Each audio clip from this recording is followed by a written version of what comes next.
back to the channel, and in this video I wanted to do something a little bit more personal. I wanted to give you all an insight into what makes me tick as a photographer. I think the best way of doing that is through the books that I collect. Today I thought I'd be the other side of the camera, which isn't something I'm totally relaxed with, so bear with me. Jeff has a massive collection of books, but I've added my own touch to it. By far the biggest amount of books that I have are by Henri Cartier-Bresson, but if you were going to say to me, if the house was burning down tomorrow and you had to take one book with you, it would have to be The Decisive Moment. This is also very personal to me as well because it was a gift from Sarah. This was, I think she bought this in 2018. I don't know if it's still in print. You can get it, but it's obviously a little bit more expensive than what it used to be. It's got to be Tony Ray Jones, obviously with the quote on the front. When I started photography, I showed a member of the family some of my pictures and she said, "Oh, how dreadful, don't ever show them to anybody." And at that point I sort of threw down the camera, wasn't going to pick it up again. And Jeff bought me this book and I really connected with it because it felt like his pictures. I'm not saying that my pictures are like his pictures, but I understood his pictures. One very personal to me, signed to me. It has some street in, but has quite a lot of documentary in as well. Fantastic book, give him a plug. I'll show you some of that in a minute. For me, the best colour photographer in the world right now, it has to be Henri Gruyaert. This book to me is very special. It's Edges, it's quite a new one. This is obviously still available, and the relationship that he has with the coast and the photographs he takes on the coast really inspires me as a photographer, because obviously we live literally 100 metres from the sea here, and a lot of our photography revolves around the coast. So this is a real favourite of mine. I think it would have to be this one, because this is my favourite picture of all time of his on the front. Raymond Depardon, 2 books by him. Can't separate these two. One's in colour, one's in black and white. Manhattan Out, which is a street photography book in New York, and Glasgow, which started off, I believe, as a newspaper assignment and ended up as being one of the best street photography books on the planet ever. Amazing book. And this is a reprint, and it's available for about £20 from Amazon. I'll leave a link in the description below if you're interested in that.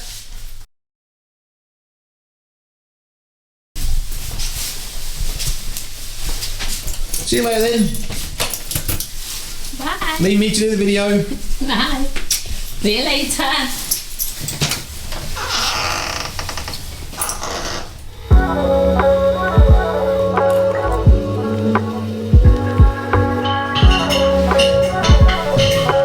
Ooh, let's get some quieter chairs. Let's talk about some books. And the first 2 I want to look at are by the French photographer Raymond Depardon. These 2 books I always kind of look at together. Glasgow and Manhattan Out, so Scotland and America, by a French photographer. I first saw the photographs from Glasgow back in the late 1980s when I first started taking photographs as a professional photographer. I went to college for a couple of days a week to learn the technical side of things, and the tutors were very much into the classical masters of the art. This was the first time I really saw some colour photographs which they liked. They were heavily into black and white, and this book was the one that they all kind of raved about, or shall I say the series of pictures was the one that they all raved about.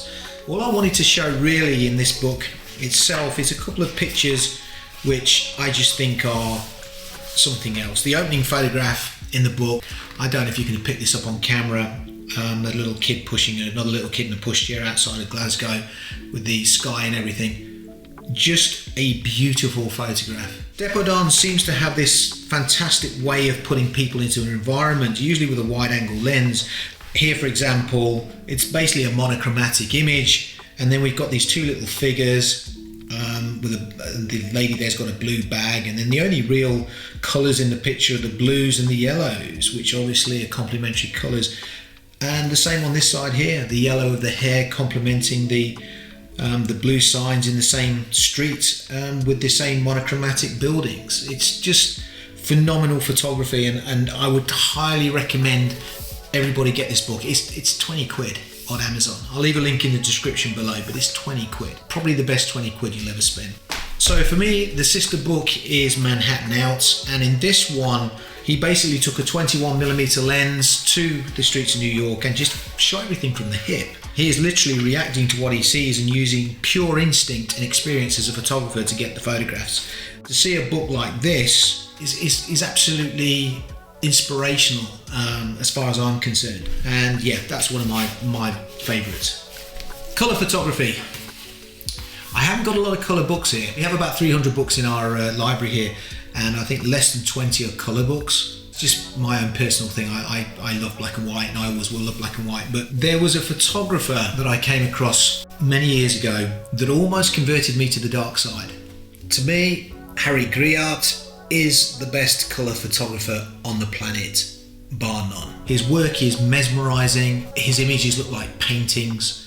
I see somebody that doesn't get involved in the pictures, somebody that's not interested in really striking up a conversation with somebody on the street, somebody that's just interested in the pure art and love of being able to take a photograph. And when I look at a photograph like this is Cartier-Bresson in colour. This is a Cartier-Bresson composition in a colour photograph, and the blue and the yellow and the muted tones, it's genius to me, absolutely genius.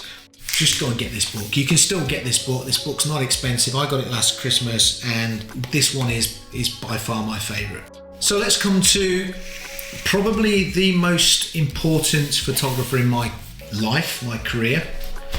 A certain French photographer called Henri Cartier-Bresson. The original of this book in the 1950s version is so expensive. I could never afford it. So when Steele decided to do a reprint, I was all over it, and I got this as a Christmas present from Sarah. When I first saw Cartier-Bresson's work 30 odd years ago, my mind was blown, and it was blown because I didn't realise that people could take photographs the way Bresson took photographs. The way he composed his images, his timing, the subject matter, the fact that he doesn't really get involved in the people, it's quite voyeuristic, it's looking in on what's happening in the world, and he's just making sense out of it compositionally. I mean, pictures from America. I mean, this one here, just when I first saw that photograph, it was like, oh wow, you know, look at the lines, look at everything leading to this guy, and then look at the cats. These two, probably two of his most famous pictures. We saw these as students, and we would spend so much time poring over the images, the composition, the lighting, the way he structured the frame. To me, he's the best. He will always be the GOAT. This here, it's a lot of money now. I was looking earlier today for links to this book, and they're going for quite a few £100s now. If you can find one and you can justify the money, then you will not be disappointed. It's an absolute education, a masterclass in how to take photographs. I have more Cartier-Bresson books than any other photographer in my library. This book here is also one of the cheapest. This is still available on Amazon, and this was the first Cartier-Bresson book I ever got. As an introduction to Cartier-Bresson, I would thoroughly recommend this. Sarah's cleared off. She's gone to go and photograph a bodybuilder this afternoon. So she's left me to talk about her book. So this could go one way or the other when she sees the video.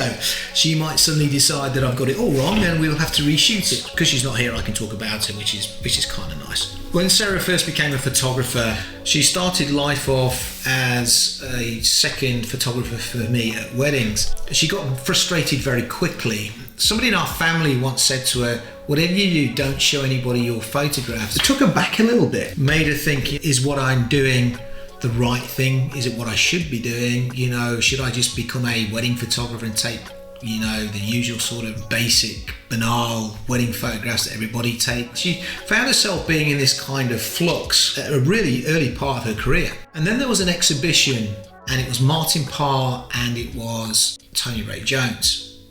And she was absolutely enthralled by Tony Ray Jones's work. She just felt almost energized. I'd never seen it in her before, particularly with photography. She just felt so energized by what she'd just seen. Seeing Tony Ray Jones's work allowed her to understand what it was to be a photographer, and it was okay to take the photographs that you wanted to take, and it was okay if people didn't like it, and it was okay to do what you wanted to do and to show the world how you want to show it through a camera. So I bought her this book, Tony Ray Jones by Russell Roberts. This has become probably her most important book. His work just became an inspirational blueprint for Sarah's work. And the quote on the front of the book says, photography can be a mirror and reflect life as it is, but I also think that perhaps it is possible to walk, like Alice, through a looking glass and find another world with the camera. When we were choosing our YouTube channel name, it was always only ever going to be Walk Like Alice. I don't know if this book's still available. I couldn't find it for any decent money on Amazon, but they have a new Tony Ray Jones book coming out. I think it might be out now. I'll leave a link again in the description below. Now, if money is no object, there is this one, A Day Off. This book is seen as a bit of a Bible. I struggle to see why sometimes. The print quality is awful. The quality of the actual book itself, the binding, the pages and everything isn't great. But then you come to the photographs, and the photographs are just phenomenal. Just phenomenal photographs. I don't know if the camera's going to even pick this up, but you know, they're all from places we know and love, and they're all about the British, and they're all about the eccentricities that the Brits have. And if you can find this book and you can find it for some reasonable money, it's well worth having, just as a piece of photographic history rather than any fantastic sort of quality book that you need. Chris Killip. Chris Killip was another photographer which Sarah was drawn to very quickly, and I think it's because it's the same sort of thing again. It's to do with the eccentricity of British life. It's to do with everything that she adores about the British public, about the people that live in our country. And Chris Killip is obviously one of those photographers who has documented quite extensively the British. I can see in the compositions that Chris Killip produces, and I can see the fact that with the layers and the way that the frames are structured, I see a lot of influence in Sarah's work from this particular body of work that Chris did.